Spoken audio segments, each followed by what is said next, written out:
listeners who are blind, have low vision, or have another print disability, which makes reading, holding a book, or turning a page difficult or impossible. The content is copyrighted by the respective publishers. For more information, please visit us on the web at nfradioreading.org.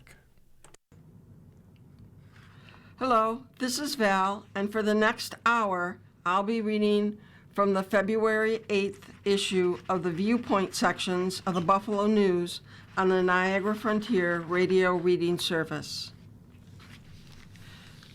The first article is written by Hugh Balta from the Fulcrum, called "The Danger Isn't History Repeating, It's Americans Ignoring the Echoes." The instinct to look away is one of the most enduring patterns in democratic backsliding. History rarely announces itself with a single rupture.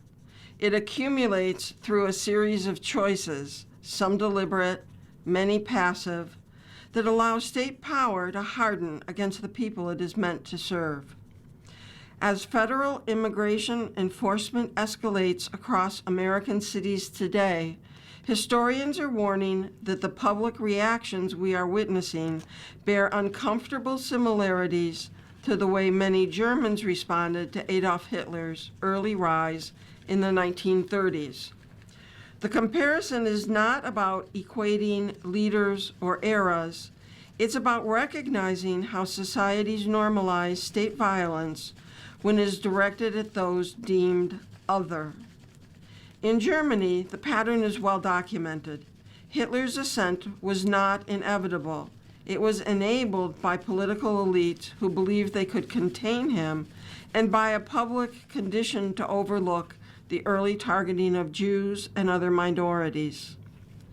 Historian Timothy Ryback, who has written extensively about Hitler's early political development, told the Jewish Telegraphic Agency that Hitler's rise was facilitated by rivals and allies who underestimated him or thought they could tame him once in power. Ryback is explicit that Trump is not Hitler by any means, but he adds that there are modalities that are very similar, particularly in how institutions and the public respond to escalating abuses. The U.S. Holocaust Memorial Museum notes that Hitler's worldview took shape in an environment where anti-Semitism and ethnic nationalism flourished, creating a social climate in which discriminatory policies could be introduced with little resistance. Facing History and Ourselves, an organization that studies the period, put it more bluntly. Choices made by individuals and groups contributed to the rise of the Nazi Party, including the choice to ignore or excuse early acts of state violence. The United States is not Weimar Germany, but the dynamics of public response deserve scrutiny. Nationwide, residents have documented aggressive ICE operations that include warrantless home entries, detention of U.S. citizens, chemical agents deployed near schools, and masked federal agents questioning people in parking lots and outside gas stations. Local officials have raised alarms about the scale of the federal presence and the absence of oversight. Amnesty International USA recently warned of, quote, rising authoritarian practices and erosions of human rights in the United States, with Executive Director Paul O'Brien stating, "We are witnessing a dangerous trajectory under President Trump that has already led to a human rights emergency," close quote. DHS maintains that operations target the worst criminals, yet federal data shows that 73% of the people detained nationally have no criminal convictions and only 5% have violent convictions. The gap between rhetoric and reality is widening, and the public response is following a familiar pattern. Some protest, many look away, and others rationalize the abuse as necessary for security. What historians find most striking is not the presence of state power that exists in every nation, but the willingness of ordinary people to normalize its excesses.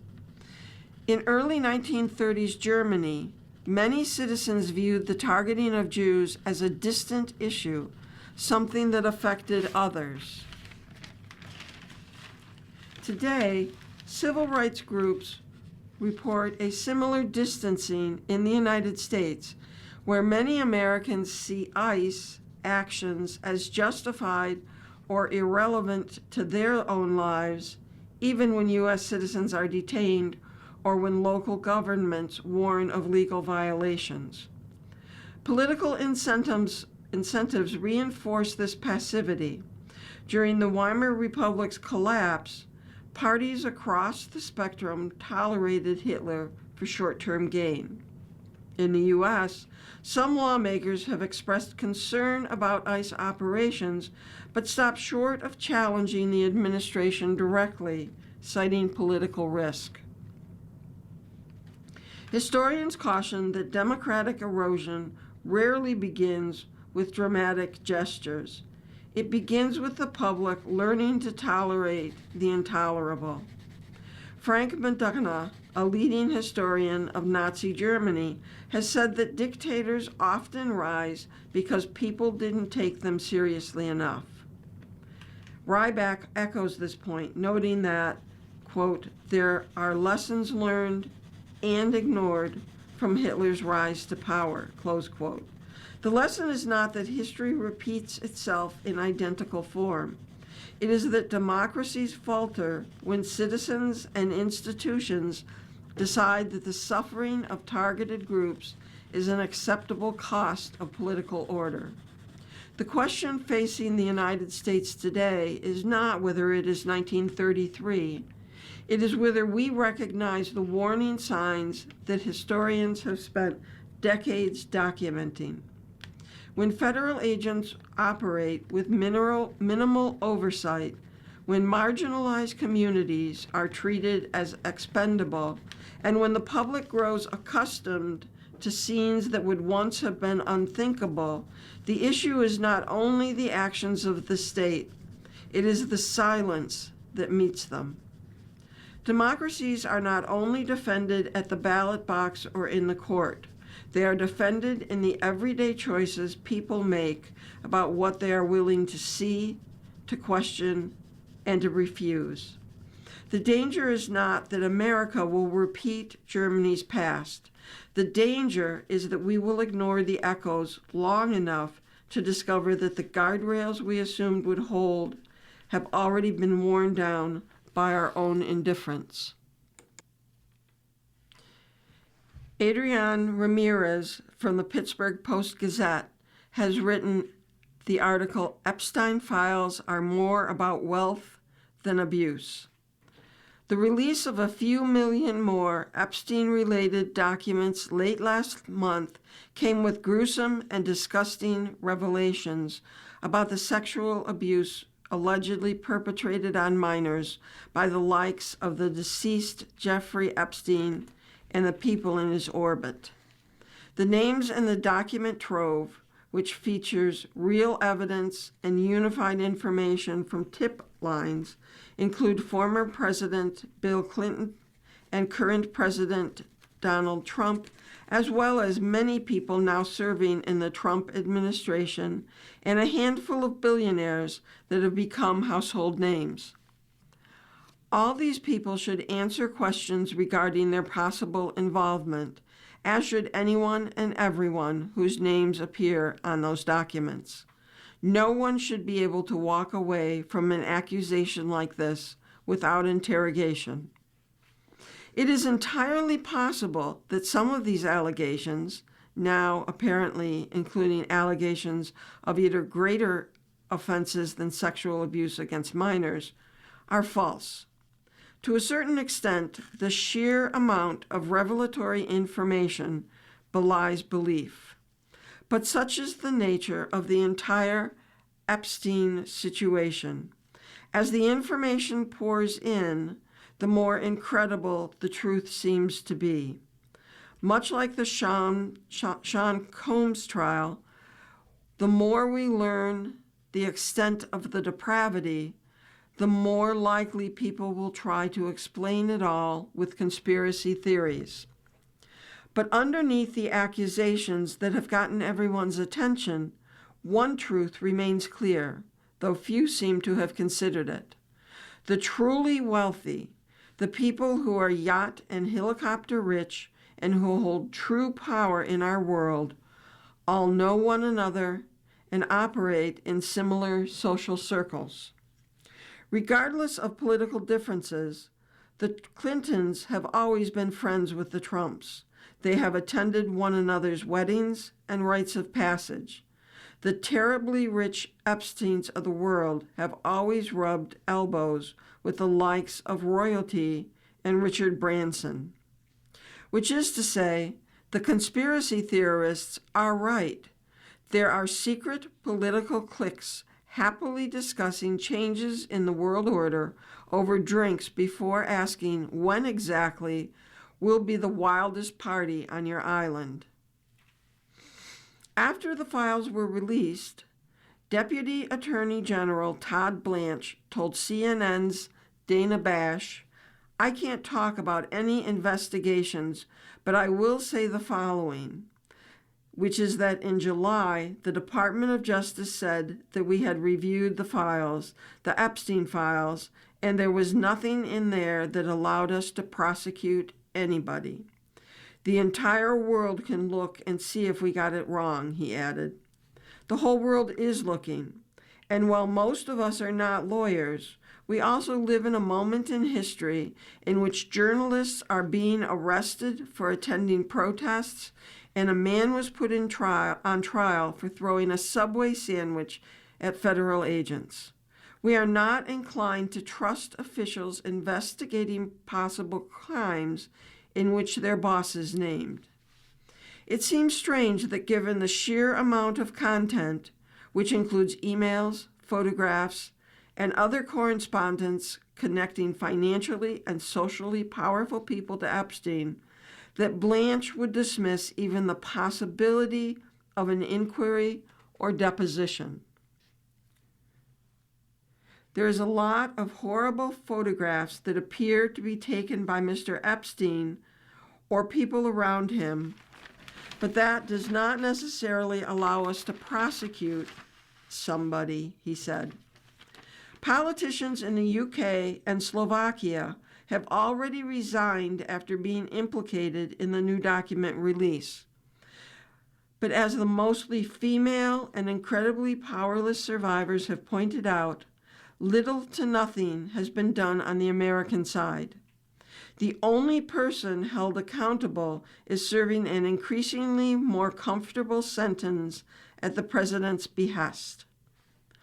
All of this underscores the real lesson of the entire Epstein mess. There are different rules for the ultra-wealthy. The ultra-wealthy can buy American citizenship, see Nicki Minaj. The ultra-wealthy can smuggle huge amount of drugs into the U.S. and be pardoned, see former Honduran President Juan Orlando Hernandez. The ultra-wealthy can ask that their names be redacted from the Epstein papers, even as the names of those abused remain. Or as the victims themselves put it, the latest release of Jeffrey Epstein files is being sold as transparency, but what it actually does is expose survivors. The group of Epstein survivors added, "This is not over. We will not stop until the truth is fully revealed and every perpetrator is finally held accountable." But who will hold these perpetrators accountable? A government full of people named in files? An attorney general who has vowed to protect the president from attack? Accountability implies a world order grounded in fairness. But right now, as the president and his family enriches itself to the tune of over $3 billion in 1 year alone, while also suing the federal government it controls for another $10 billion, it's evident that none of the people in power are willing to go against their own. When you're wealthy enough, it doesn't matter if you're a Democrat or Republican. No amount of money should prevent justice from being served. Every single person involved or named should be dragged into a hearing or put in jail for shirking their subpoenas. That's what actual accountability would look like, and we all deserve as much before we forget what justice looks like. You are listening to a reading of articles and features from the Viewpoint sections of the Buffalo News on the Niagara Frontier Radio Reading Service. The Buffalo News editorial board has written about a new era in Amherst. There's more to the town of Amherst than Costco, the Boulevard Mall, and Station 12. There are also some 131,000 residents whose quality of life may depend very little on big development projects. In his first State of the Town address, Amherst Supervisor Sean A. Lavin seems to realize this essential truth. Rather than focusing on development and expansion, Lavin talked about support and services for the people who live in Amherst.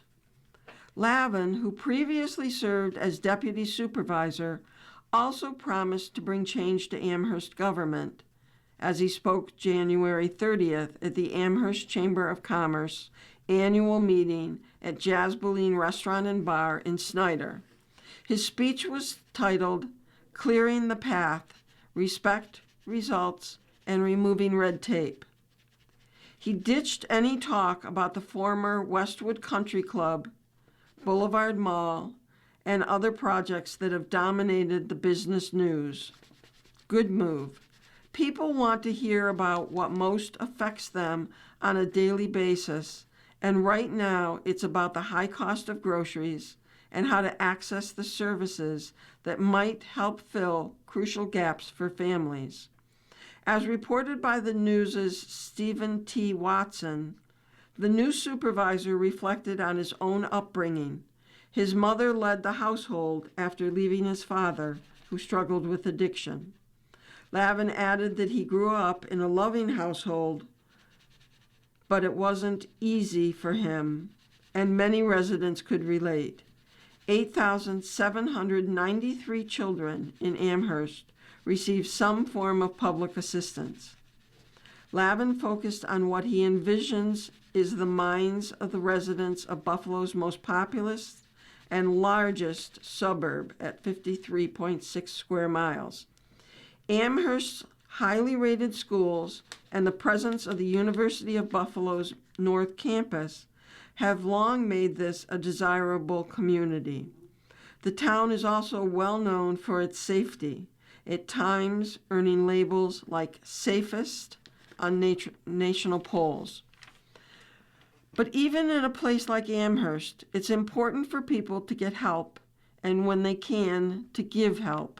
That's the idea behind Lavin's Amherst Good Deeds initiative, which asks residents from Amherst and beyond to go to the website the town has set up to record instances where someone has helped them or when they've helped someone else out. He hopes to record 500 of these deeds by the end of the year. It's an idea based in community and forging stronger ties between and among residents. Other, more traditional initiatives laid out in Lavin's address include streamlining review processes for small and large developments, including additions to homes, as well as mixed-use residential complexes. In talking about the inspiration to enter government service and to run for town supervisor, Lavin reflected on the government safety net programs that helped him and his family when he was growing up in the city of Tonawanda, such as temporary assistance for needy families, the Home Energy Assistance Program, the Supplemental Nutrition Assistance Program, and the Educational Opportunity Program. These programs are not favorites of the Trump administration, which has moved to freeze several billion in family assistance funds, cut or eliminate low-income heating and cooling assistance, impose work rules for food assistance, and, at least on the federal level, dismantle the federal education department. Lavin knows the role public agencies play and when families need assistance. Best of all, he has learned this much: government must run efficiently to best serve residents. Amherst residents will be watching and chiming in on over the next 3 years as Lavin serves his first term. He has invited the public to offer their ideas to improve the town and reach out to him. Let's hope for a new era in Amherst government, one which is ranting in public meetings is replaced by thoughtful, productive dialogue.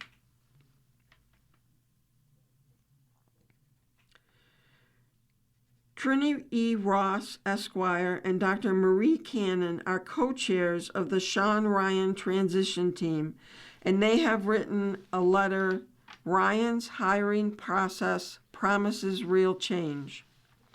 For generations, leadership in the City of Buffalo government has followed a similar pattern. Too often, the same names circulate and the same networks reproduce themselves.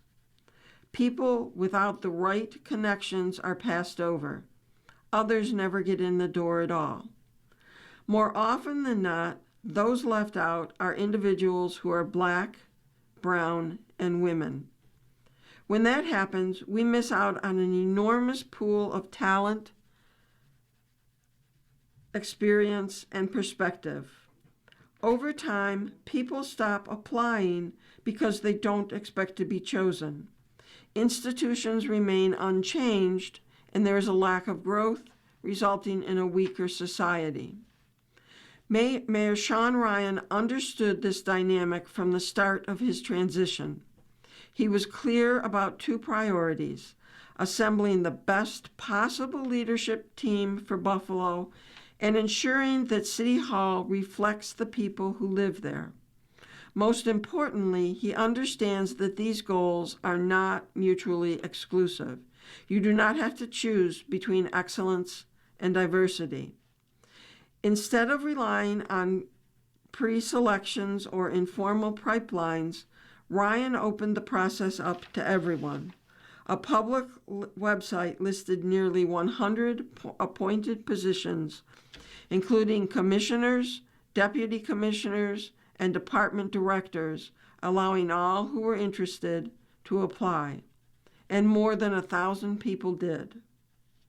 Equally important, nearly 70 volunteers from the community served on committees, reviewing applications, and conducting interviews. That structure created checks and balances and broadened perspectives. The result is clear. City Hall's senior leadership team is perhaps the most accomplished and diverse in Buffalo's history. Nearly half of the city's deputy mayors and commissioners are people of color, and nearly half are women. This administration includes leaders who left successful private sector careers, bringing deep expertise and real-world experience into the government. Studies and common sense tell us that when leadership reflects a wider range of lived experiences and professional backgrounds, decisions improve. When someone at the table knows what others don't, better paths forward emerge. We are confident that this talented, diverse leadership team will deliver meaningful results for Buffalo that are overdue and lasting.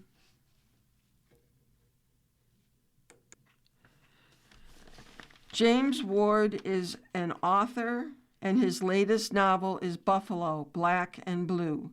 He has written a letter to my column, My View. Much has been written about the difficulty men have in maintaining deep and lasting friendships. Recently, I had an experience that brought that subject home to me in a most evocative way. In the summer of 1973, I worked at a swimming pool shop on Buffalo's South Side. It was there that I befriended a troubled teenager. I met him on my second day at work. I was behind the counter waiting on customers, and he walked past without a word and into the dismal back room which housed a 500-gallon vat of liquid chlorine. He had such a hangdog look that I thought he was the saddest-looking kid I had ever seen. I finished with customers and went into the back to check what he was doing there. He was doing his job, filling a table full of 1-gallon plastic bottles with a rubber tube that ran from the elevated chlorine vat. He worked without gloves or safety glasses, squeezing the end of the tube shut as he moved from bottle to bottle. It got busy, and the next time I saw him, he was lugging the chlorine bottles to the front of the shop and stacking them between plywood boards for customers to take. When done, he disappeared. I asked a neighbor who came in if he knew the young man's story. He did. His name was Brian, and his story explained his sadness. His mother had died the previous year, and his father had his own problems. Brian was raising himself. The next day, a truck delivered 500 bags of pool filter sand. Brian showed up to unload it. The shop was quiet, so I helped him. When we finished, tired and sweating, we took a break, and I started reading my old paperback copy of Mutiny on the Bounty. Brian seemed curious about the book, and I asked if he would like to read it. He nodded. I gave him the book and asked him to be careful with it, since it was an old friend. He returned it the next morning. I thought he hadn't read it, but he had, in one sitting, late into the night. Between business interruptions, we had a day-long conversation about the Bounty's Captain William Bligh and his lieutenant, Fletcher Christian, debating who was right and who was wrong. Over the next week, we shared our thoughts about the 2 remaining volumes in the Bounty trilogy, and as Brian arrived at work each day, there was an energy and anticipation in his walk. Through that summer, we discussed a wide range of books, as well as the importance of education for a life well lived. Brian's love of reading and learning touched me. In September, I went back to college, and Brian went on to high school. We lost touch when I took a job in White Plains. 2 years ago, I received a surprise email from Brian asking if I would like to talk. I called him, and after our 50-year hiatus, we had a long and pleasant conversation. He had built a successful life, having completed college, working in a professional job, and with a good marriage and 2 daughters. He thanked me for the interest I had shown in him so many years ago, and I thanked him for reaching out to me. Now we speak regularly. I regret the many years we missed as friends, but I balance that regret with gratefulness for our reconnection and warm memories of that special summer of so long ago. It is never too late to reconnect. You are listening to a reading of articles and features from the Viewpoints section of the Buffalo News on the Niagara Frontier Radio Reading Service. Froma Harrop has written an editorial called Selling U.S. Security, Inside Trump Family's Business Model.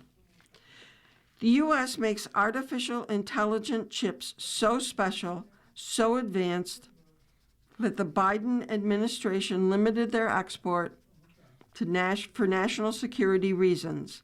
They didn't want them to get into the hands of China or Russia. But days before Donald Trump was sworn in for a second term, go-betweens for an Abu Dhabi royal signed a secret deal that delivered $187 million into Trump family ventures. So far as we know, Sheikh Tahnoon bin Zayed Al Nahyan, nicknamed the Spy Sheikh, had long been frustrated in his campaign to obtain this highly sensitive AI technology. The fear was that our super chips could be diverted to China. Under the private arrangement, Tahnoon's $1.3 billion fund paid $500 million for 49% of World Liberty Financial, the Trump family's crypto enterprise. A few weeks after Trump returned to power, the United Arab Emirates was given yearly access to about 500,000 of those most advanced chips. Abu Dhabi is one of the 7 UAE Emirates. Tahnoon's brother is the UAE's president. Zach and Alex Witkoff, both principals in World Liberty, were not left out.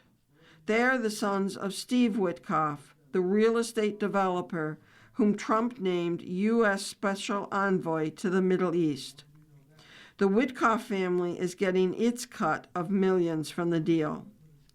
These machinations amount to an underhanded sale of prized U.S. technology. Again, these controls were designed to prevent U.S. technologies from aiding rival nations in developing military, surveillance, and strategic AI expertise. Another change from the Biden years. Back then, the crypto-based betting platform Polymarket was under a Justice Department probe into money laundering. Now it's made a highly lucrative deal with the New York Stock Exchange's parent company, and its founder, 27-year-old Shane Kaplan, is suddenly a billionaire. The Commodity Futures Trading Commission considered Polymarket an unregistered exchange to open to market manipulation. Thus, it limited Polymarket's U.S. bets to derivative trading. Polymarket doesn't know the identities of most of the people who trade on its platform. It's been tagged for manipulation on all kinds of bets. What would happen in Russia's war on Ukraine? Who would win the Nobel Peace Prize? Not knowing exactly who's involved lets users trade on insider information. Such activity is illegal, but who would the Securities and Exchange Commission know to go after? Hours before the surprise U.S. military operation to take down Venezuelan leader Nicolas Maduro, bets on it happening surged into Polymarket. One unnamed trader made more than $400,000. Another form of manipulation is washing. That's when trades are moved back and forth, creating the impression of an active market. A study out of Columbia University found evidence of wash trading in about 25% of Polymarket's volume. 2 months before Trump's second inauguration, FBI agents broke the door of Kaplan's Manhattan penthouse apartment. They were probing charges that Polymarket was laundering money. Once Trump was in office, the Justice Department halted its investigation. Why the turnaround? Could it possibly be that Donald Trump Jr.'s venture capital firm is a Polymarket investor? Jr. is now listed as one of the company's advisors. It should be no surprise that Kaplan sat with Donald Jr. during the 2024 Republican National Convention. What's good for America does not necessarily track the Trump family's fortunes. Historians someday will gather a compendium of the Trump era's corruption and self-dealing, and future generations will look back with appalled wonder that all this was done under the public's nose.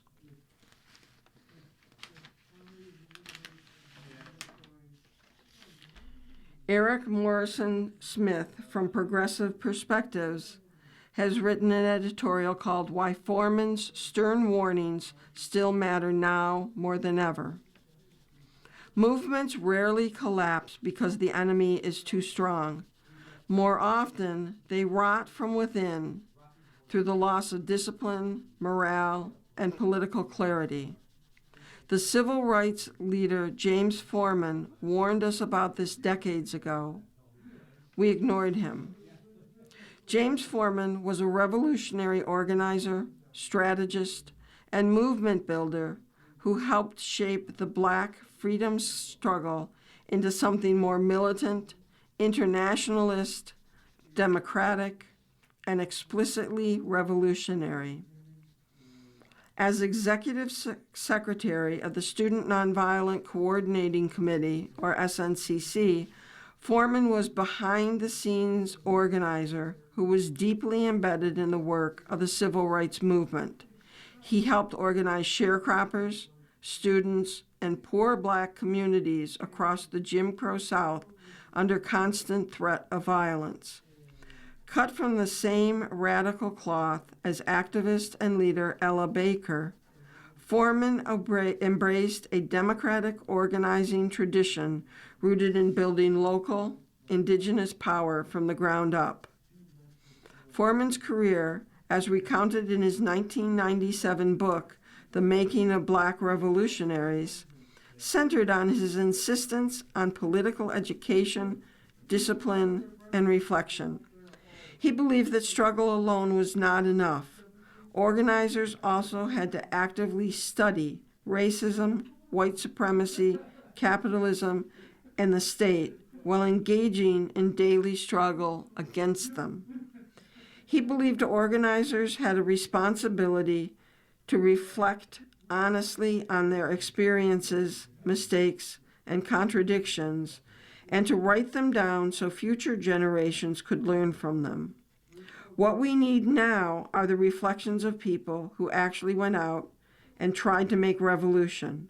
People like James Foreman, who organized under pressure, made mistakes, learned hard lessons, and kept going. We can study the path to make way for the future, collectively adding on to our theoretical narrative, not writing a new one. Foreman's short but powerful 1970 manual, 20 Enemy Forces Within a Revolutionary Organization That Must Be Combated, was written as a tool for movement self-criticism. It offered a clear-eyed assessment of the internal habits, liberal illusions, ego, and organizational weaknesses that quietly undermine revolutionary movements from the inside. The book Foreman wrote was meant to consolidate the thoughts of many people who have had negative experiences with the tendencies listed as enemy forces within a revolutionary organization. In the introduction, Foreman makes his purpose unmistakably clear.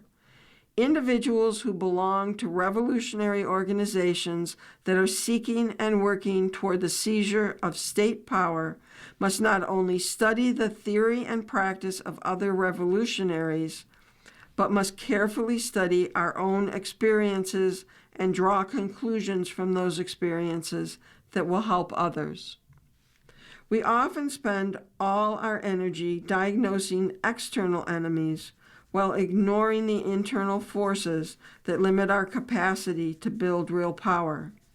20 Enemy Forces offers a starting point for that work as a guide for action, discussion, and collective learning.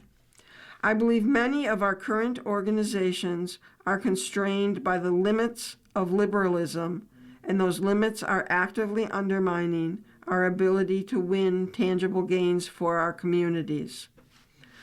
Foreman died of colon cancer in 2005 at the age of 76. Yet his life's work contains in its invitation to build organizations capable of challenging imperialism, capitalism, and white supremacy. Movements don't usually collapse because the enemy is too strong, but because we refuse to confront the internal habits that make us undisciplined, incoherent, and easy to defeat. This Black History Month, let us reflect on how James Foreman showed us the way. Everybody's column consists of letters from readers. The first letter is by Kirk Kozatrowski from Buffalo. The high-tech boom must not hurt the little guy. As a born Buffalonian, I see our city's future with optimism. While living away, each return brought a new wave of hope. The new construction, revived blocks, and blossoming art scenes were breaths of fresh air. The city seemed a place people wanted to be for its culture, opportunity, and most importantly, its relative affordability. Sadly, a little-known federal program might be foreboding for people who call Buffalo home. The I-Corridor Initiative is mostly unknown one to Western New Yorkers, even as tens of millions in funds flow into our region. The program's aims are ambitious: turn our oft-forgotten side of the state into a semiconductor hub. Hundreds of entities are working with the government to direct dollars, expand industry, and create an estimated 30,000 jobs. That's positive from plenty of perspectives. But in tech-heavy cities like Seattle, San Francisco, and Charlotte, North Carolina, similar booms sent housing costs soaring. The people who built these cities were outpriced from their own communities. They say this will be mitigated, but I find it hard to trust big business and bloated bureaucracy to look out for the little guy, not without pressure from the people who live here. As this continues, we as a citizenry must hold our leaders to task. Ask how they'll keep a good quality of life attainable for the people already living here. Cassidy Barron from Buffalo has written about ranked choice voting. Politics are corrupt. I can't tell you the number of times I've heard somebody voice these three words together. Can you imagine a system where that wasn't commonplace banter? When I was a child, my mom and I walked to a store on the corner often. A friendly gentleman was always perched outside. One day, my mother and I were collecting signatures for a petition. Approaching the kind-eyed man, I anticipated our usual pleasant encounter. The memory that sticks with me was his refusal. Not because he didn't sign, but because he refused to remember our kinship from that day forward. Politics will do that, my family shrugged at the dinner table, their nonchalance speaking volumes. Ranked choice voting, or RCV, would give Buffalo voters the opportunity to choose up to 3 candidates on their ballot in ranked order. If more than 2 parties have a chance, candidates would be more inclined to focus on their promises rather than belittling an opponent's appealing to the demands of a wider population. This mindset could encourage community across political divides. Groups like Unite New York, a nonpartisan organization advocating for RCV statewide, demonstrate growing public support for improving our political system and reducing division. A more unifying future is possible, a future where we don't have to explain to children that politics ruin holidays or automatically divide people that would otherwise get along. You are listening to a reading of articles and features from the Viewpoints section of the Buffalo News on the Niagara Frontier Radio Reading Service. Rob Johnson from Medina writes that scientific data is vital to weather forecasting. The recent extreme weather and polar vortex highlights the need for scientific information about the climate of our planet. Congress should fully fund the National Center for Atmospheric Research. This program is important for wildlife behavior analysis, flood forecasting, aviation safety, emergency preparedness, and our general scientific understanding of the planet. I hope Representative Claudia Tenney will support full funding of the National Center for Atmospheric Research in the current appropriations process. As a lifelong Republican and member of the Citizens Climate Lobby, I know that advancing scientific knowledge is crucial to improving the human condition.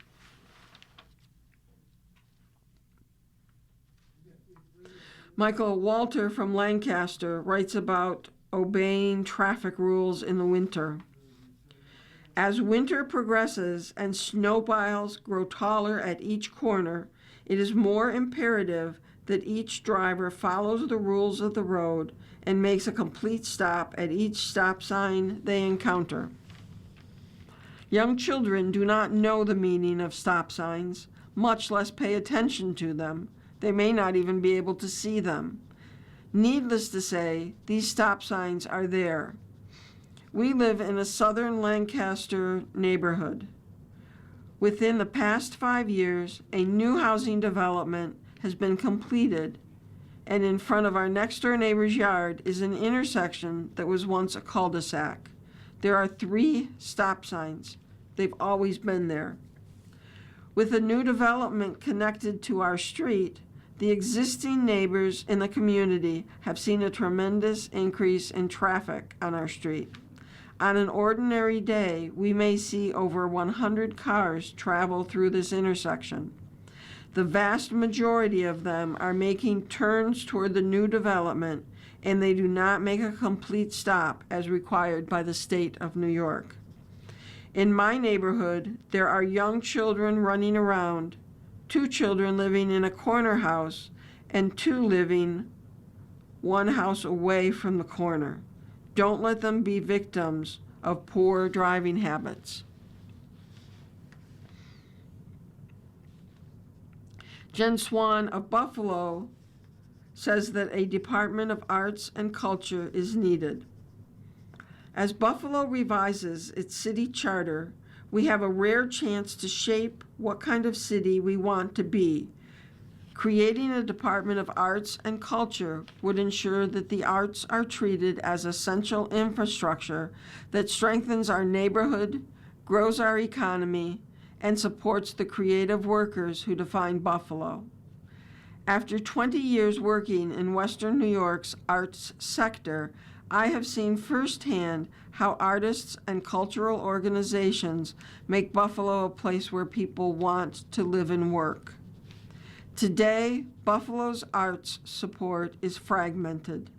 While the city budgets for arts and culture, there has been no funding distribution process for years, leaving many organizations without clear access to resources. A formal department would centralize community support, improve funding transparency, and open the door to coordinating public art and supporting cultural facilities and policy. The impact is real. Buffalo's 217 nonprofit arts and culture organizations generate $12.6 million in local tax revenue, and every dollar invested returns $7 to the community, according to Americans for the Arts. Supporting the arts is not just about creativity, it's about jobs, tourism, and quality of life. I urge the Charter Revision Commission and city leaders to include a Department of Arts and Culture in the revised charter. I also encourage residents to attend the Commission's February 12th meeting or submit written comments in support. Buffalo deserves lasting infrastructure for the creative sector that already fuels our city. Charles Carter from Akron writes a letter about the NFL and its choice of Bad Bunny.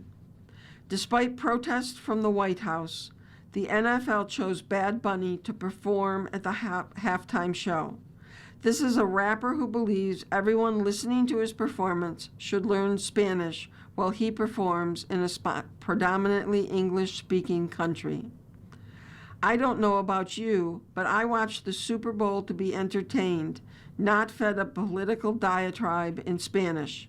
Talented or not, his political views do not belong in an entertainment show, and the NFL could have chosen better. And finally, Natalie Abramson talks about McDermott's firing being senseless. I have seen many ridiculous things happen in my many years of being a Bills fan, but this one takes the cake. Firing McDermott, a coach who shows that a football game should be played with, yes, the goal to win, but also with fairness, kindness, and integrity. A coach who knows how much he cares, who shows how much he cares about his team, who claps for players as they come off the field, whether they got a touchdown or got tackled, missing that precious first down. I've always paid attention to the other coaches and the way they respond to their guys. Sadly, I rarely saw the kind of support that McDermott gives to his players. 9 seasons, 8 playoff games, a stadium that was packed with thousands of screaming fans. Not enough? That is so very sad. And now it is time to say goodbye. Some very intelligent team will snap him up, and if we are able to, we can watch him when he claps for them as they come off the field. I will be watching, and in my heart, I will say a quiet, "Go Bills." And here are some hints from Heloise. Dear Heloise, most police departments have a published non-emergency number for people to use. If this is not known, just dial the main police department telephone number and they will transfer you. That's from Joyce Williams in North Little Rock, Arkansas. Margaret S. from La Miranda, California, writes about making hash browns. Dear Heloise, to make quick and easy hash browns, bake a potato in the microwave. Mash it up and spread it out in a frying pan with a mix of butter and oil at medium-high heat. Butter has a lower smoking point than oil. Do not stir. When the first side is brown, turn it over. To finish, season with salt and pepper. Nancy T. in Colorado Springs, Colorado, talks about a food inventory. After purchasing a stand-alone freezer to give us more frozen food storage and to take advantage of sales and buy one, get one offers, we quickly discovered that items can get lost in the back of the freezer for months. We developed an inventory that was divided into categories such as types of meat, fruit, vegetables, etc. We use labeled plastic bins to hold each category. When an item is placed in the freezer, a notation with the date is entered on the inventory. When an item is removed, it is crossed off. Periodically, the list is updated. We have found this effective to ensure that foods get used within their appropriate lifetime.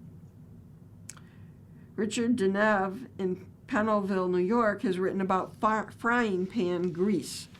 Dear Heloise, since I have started doing some meal preparation and cleanup, I have come to hate the baked-on residue from frying most meats in a pan. I began using a sheet of aluminum foil that gets spread into the frying pan and pressed into its shape. I also bend any excess foil over the edge of the pan so that I can use a lid to prevent splatters. I toss the foil away after frying and the gunk along with it, with only occasional grease left in an otherwise clean pan. Steak, bacon, and hamburgers are no longer a problem. I enjoy your column every day. And a reader in Texas has written the last hint. Dear Heloise, take the following hints from a 60-year-old guy whose shoes don't stink, despite the fact that I choose not to wear socks with most of my shoes, even with golf shoes. I started going sockless in college and quickly figured out the following. 1. I wash my feet well with soap when I shower. 2. I don't wear the same pair of shoes 2 days in a row. This allows the inside to dry between wearings, and it extends the life of the shoes. I read this in a pamphlet that came with the first pair of nice dress shoes I purchased as an adult. And 3, if you break the rules and your shoes get funky, wash or clean them thoroughly and let them dry before wearing them again. David Robinson has shown a light on job growth in 2025. Last year turned out to be a pretty decent time to look for a job if you did it at the right time and were in the right industry. A closer look at job data in the Buffalo-Niagara region for 2025 paints a picture of a market with modest growth, which is a good thing. But it also was a volatile market. If you were looking for a job in just about any month except November, you likely would have found very few companies doing any hiring, as sagging consumer confidence and uncertainty over tariffs and their impact convinced most businesses to hunker down. The region added 3,200 jobs in November. It added just 500 jobs during the other months of the year. And hiring was uneven, too. There was lots of hiring for temporary help, a sign that businesses wanted more workers but weren't convinced to do it permanently. Education and health services were a strong source of new jobs. It was a good time to look for a job in professional and business services. But it was a rough year for construction workers, even with the work on the new Bills Stadium in full swing. Many other development projects were stalled because of high interest rates and rising costs. Tariffs hurt manufacturers who shed jobs despite hopes that import levies would encourage more domestic production. The financial services sector, once a growing source of good-paying jobs, continued to struggle as a wave of consolidations gobbled up small banks. You've been listening to a reading of articles and features from the February 8th issue of Viewpoints section of the Buffalo News. We read from the Viewpoint sections of the Buffalo News every Sunday at 6 p.m. Your reader has been Val, and thank you for listening. Coming up next on the Niagara Frontier Radio Reading Service, we have the National Enquirer. At 8 p.m., we have People Magazine, and at 9 o'clock, we have the New York Times Book Review. Stay tuned for these readings and more, and if you have any comments, suggestions, or questions, please stay with us. If you're listening to this publication online, you're probably using our website, a podcast player like Spotify or iTunes, a streaming service like Siro, or a smart speaker. Did you know that we now have a dedicated app that can be downloaded to any mobile device, like a smartphone or tablet, for free? App users can conveniently access our live stream and any episode of our podcast easier than ever. To download the app, just type NFRRS in the search window in the Apple App Store or in the Google Play Store. Contact us anytime if you have any questions by calling 716-821-5555, extension 5. Thank you.